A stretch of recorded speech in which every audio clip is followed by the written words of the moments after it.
Hey, good morning, everyone. Happy Friday morning to you. Welcome back to NowTV and Morning Musings. My name is Don K. Preston. I'm the president of Preterist Research Institute of Ardmore, Oklahoma. I really appreciate you being with me. Here we are in September 2021. I literally don't know where this year has gone. Do you? My goodness gracious. My wife and I were talking about it just the other day. We just simply cannot believe how fast time is flying by. Do you remember when you were really young? 10, 12, whatever. You just couldn't wait for that, the 13th birthday. Then it was the 16th birthday so you can get your driver's license. Or then it's this, and then it's that.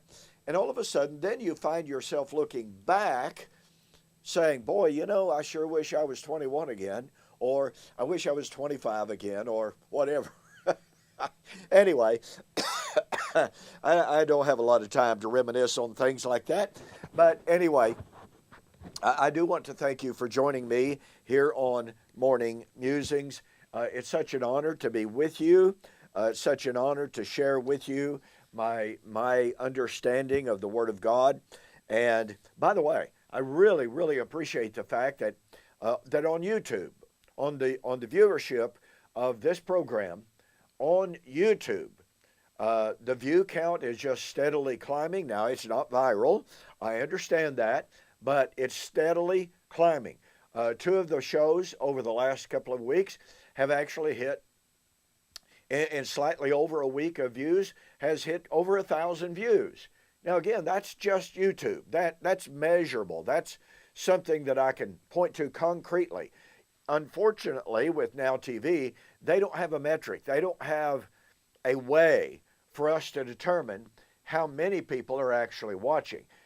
So I know out of the literally hundreds of millions of potential homes, okay, that have access to NowTV, I know that YouTube is, not even that much of a sliver of that. But the fact that the YouTube viewership is going up substantially over what it was is very encouraging.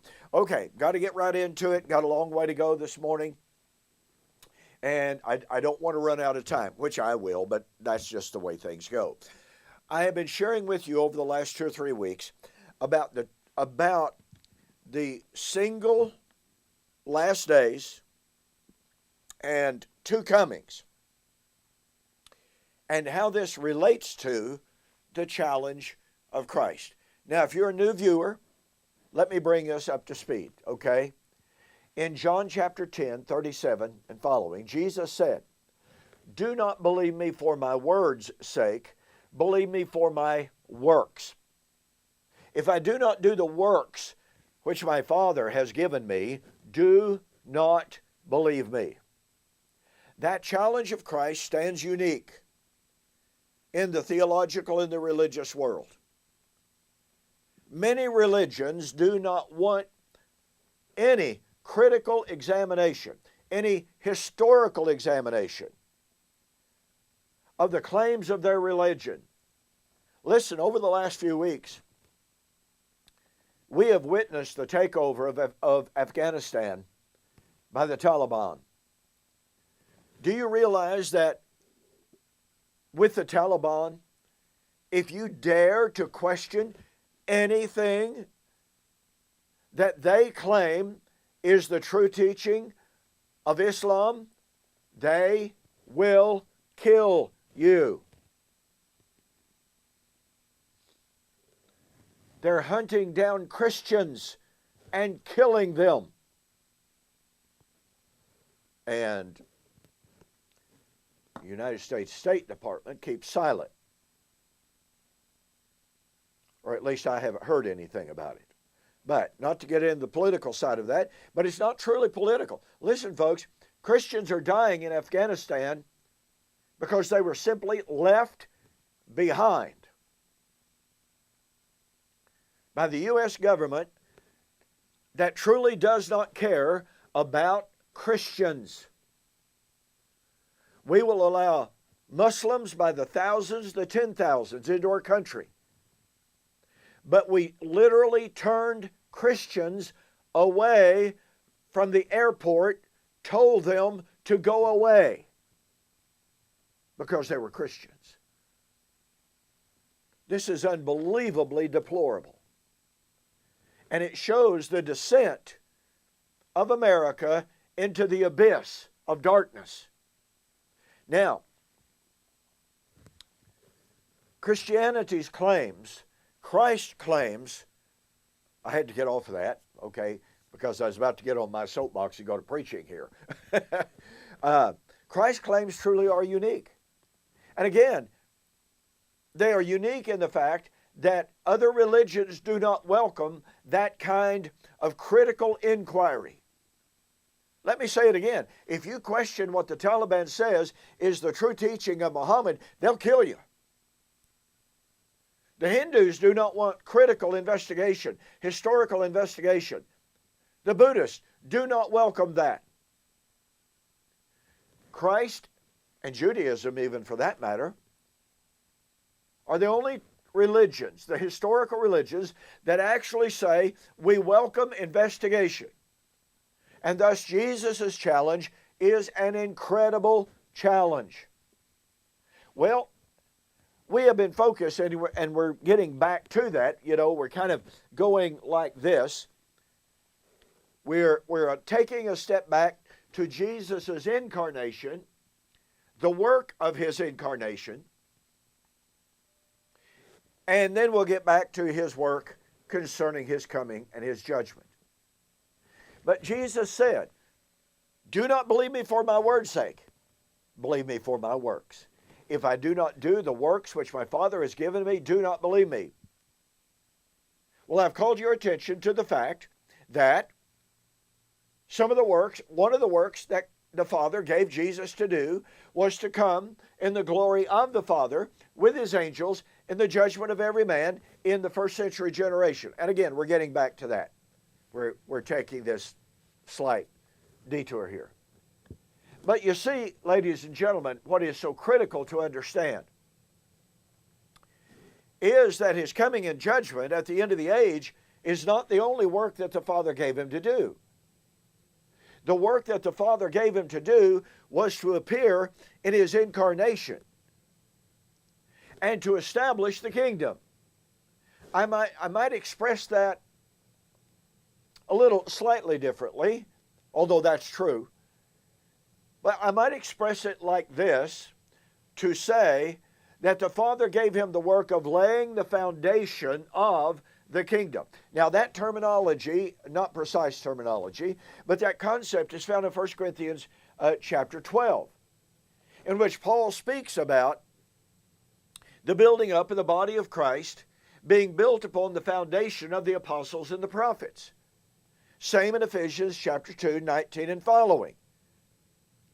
He talks about the Gentiles. You are no more strangers or foreigners, but fellow citizens with the saints and of the household of God, being built up a habitation of God through the Spirit, being built upon the foundation of the apostles and prophets, Jesus Christ himself being the chief cornerstone. See, this is a reference back to Christ laying the foundation stone, which is himself. He is the chief cornerstone. The apostles are the foundation. That was laid during his incarnation. It was not the exclusive work of Pentecost, as I used to teach in my young years. No. Remember, Jesus said, since the days of John the Baptizer, the kingdom of heaven has been preached, and all men press into it. And the wicked seek to take it by force.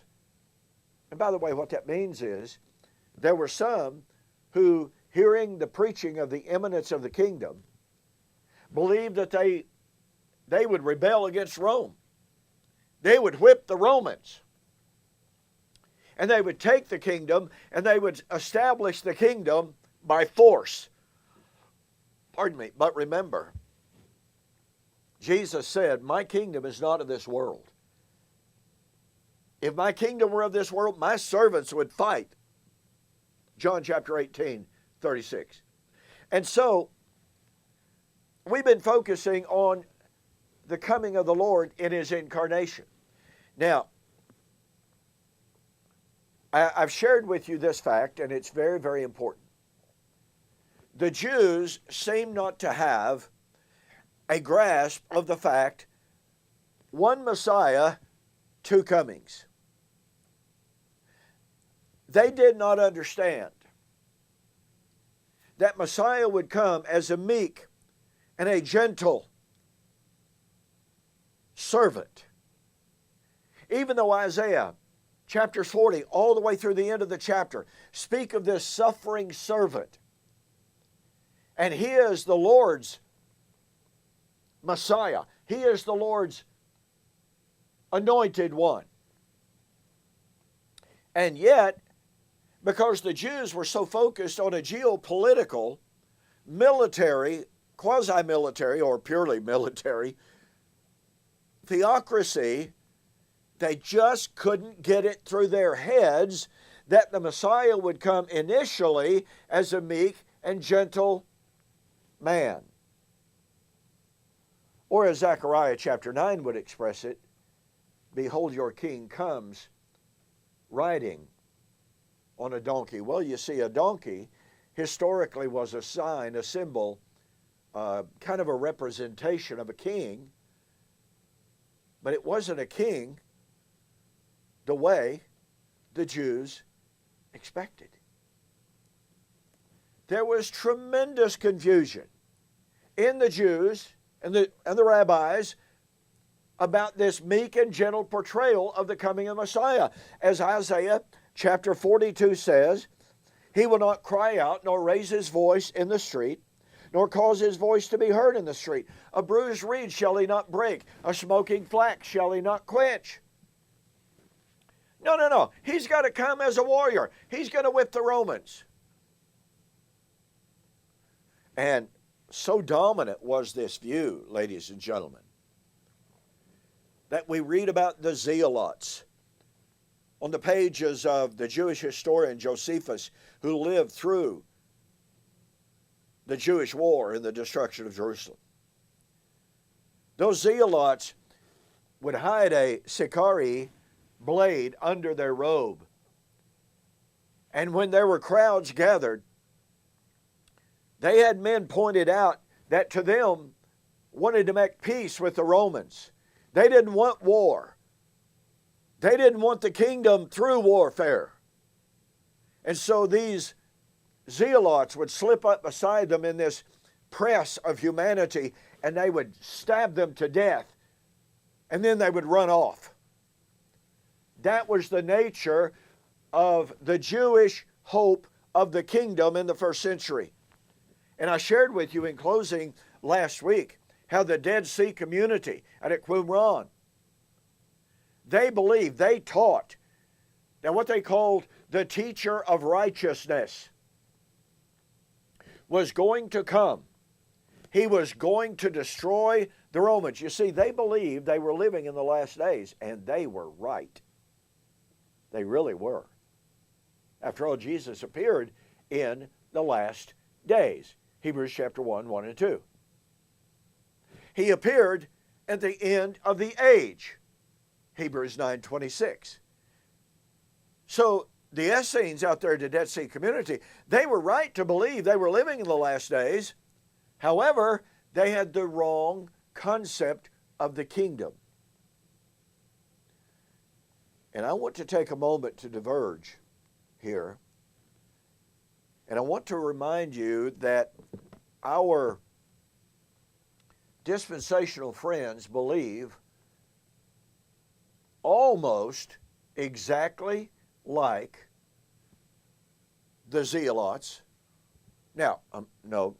I'm not saying they believe in physical violence. I'm not suggesting that by any stretch of the imagination. But they believe in the same kind of a kingdom that the Zealots wanted, a theocracy, a quasi-political, geopolitical, military type of a kingdom.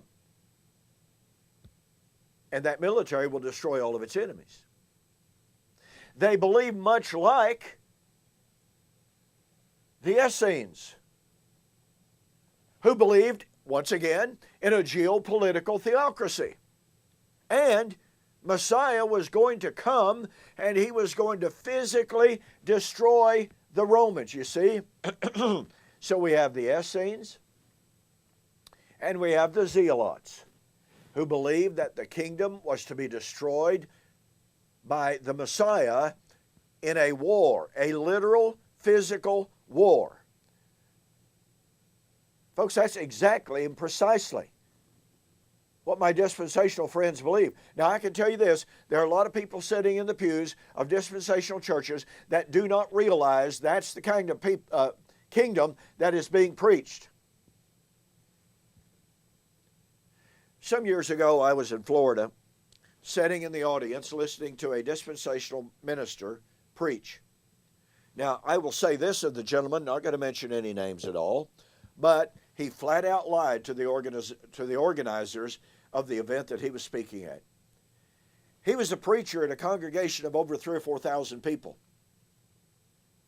The organizers of the event where I was attending had invited him and said, if you will allow one of our speakers to speak at your church and to present our view, we will invite you to speak at our conference. And he agreed. However, after he spoke, and the organizers of that seminar said, okay, when can our man come and speak? He said, I'm not going to have it. I'm not going to have it at all. Thus, he lied. But that's on him. But here's the deal. Sitting in the audience, sitting next to my good friend at the time, who has now passed away, unfortunately, John Anderson.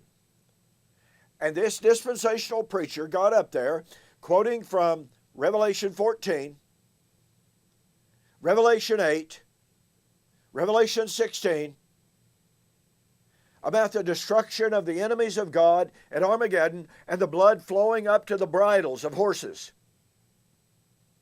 And he said, ladies and gentlemen, do you know what wonderful news this is?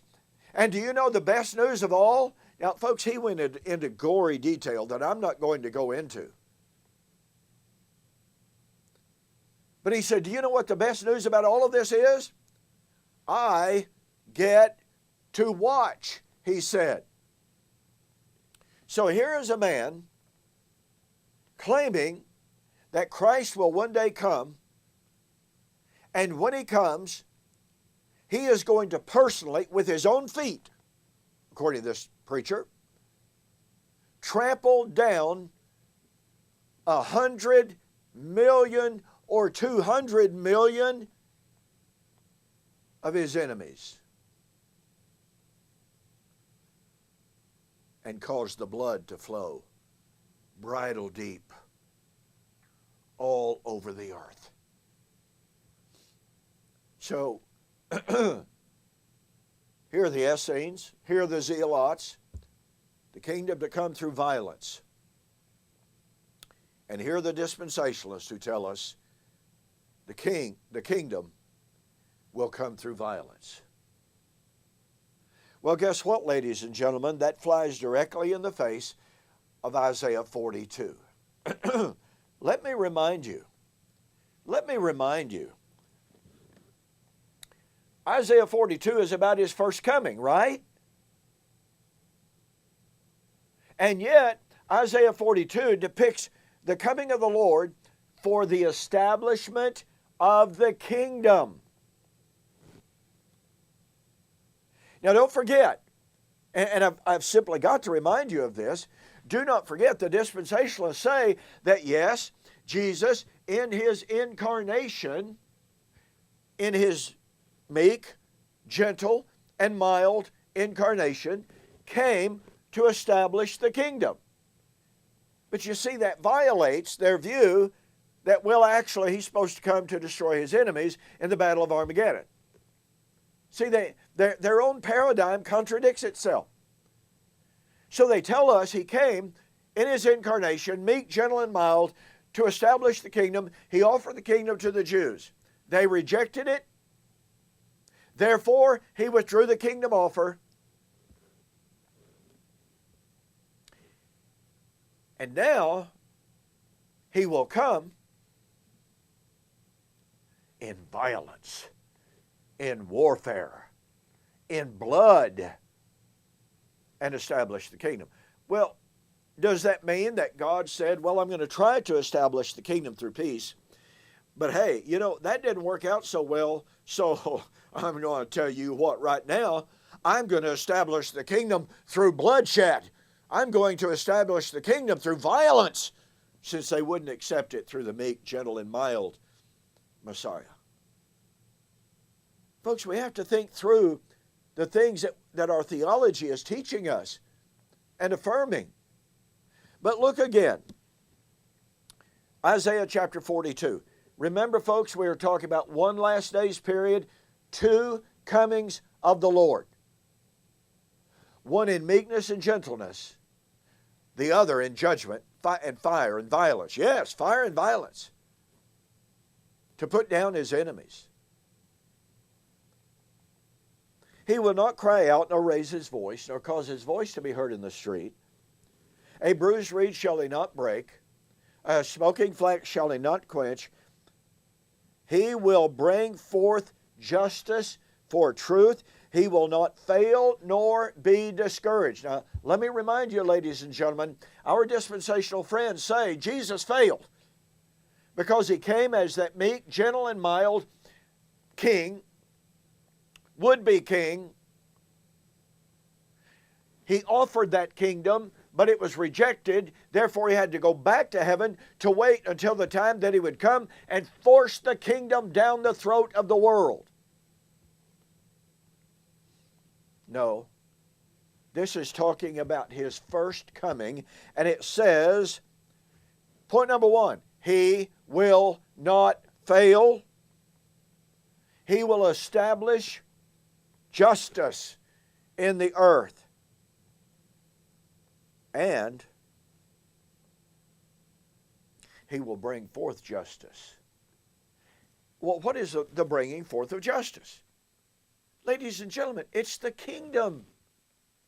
If you read Isaiah chapter 11, if you read Isaiah chapter 32, if you read passage after passage, prophecy after prophecy of the coming of the Lord and the establishment of the kingdom, what is one of the key words? Well, there are several key words. Righteousness is one of them, but justice is also one of the key words for the kingdom.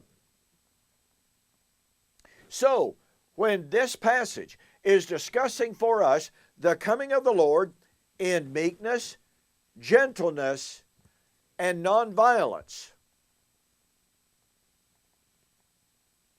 saying he would not fail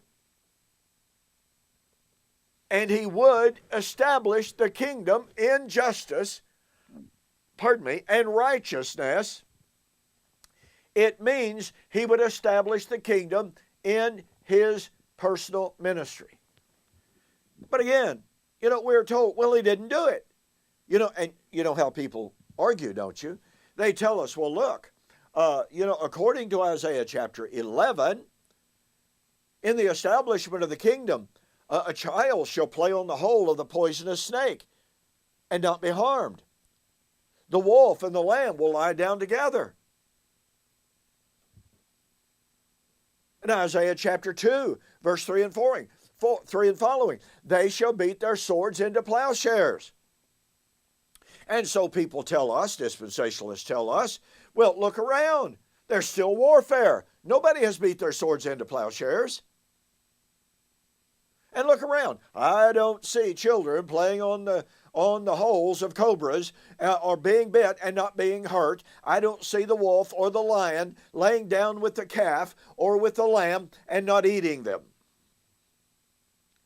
You see, ladies and gentlemen, the problem here is a problem of hermeneutic.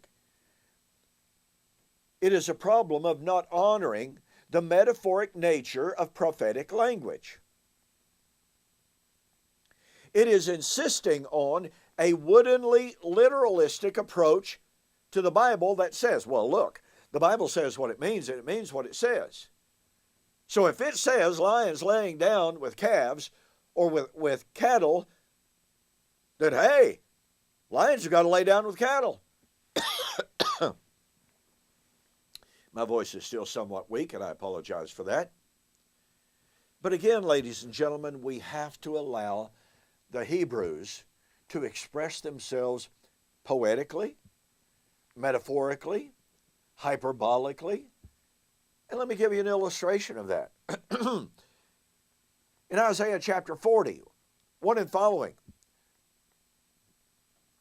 rejoice and tell Jerusalem that the time of her sorrow is over, for the time of the taking away of her sin will come. A voice crying in the wilderness, make straight in the desert a highway for our God. He shall make every valley filled. He shall lower every mountain. He shall build a highway for our God. Now, that's spoken of the man who was called the voice of one crying in the wilderness. Well, who was that? Well, in John, the Gospel of John, chapter 1, an ambassadors from the Pharisees go out to John the Baptizer. And they say, are you the prophet? They're looking for Elijah. And he says, well, no. Well, are you the one that we're looking for? No. Well, then who are you? And he said, I am the voice of one crying in the wilderness. Okay, so John affirms that he was the voice of one crying in the wilderness, prepare the way of the Lord. Build up a highway for our God. Fill every valley. Lower every hill. So let me ask you, did John do any actual landscaping? Literal, physical landscaping? You know he didn't. Now listen, ladies and gentlemen, I'm actually out of time this morning, but the Old Testament is full of this kind of language, of metaphoric language that we must familiarize ourselves with, and we must honor it. This is the language of the coming of the Lord. So, I'm out of time. We'll get back to our lesson next week. Thank you for joining me.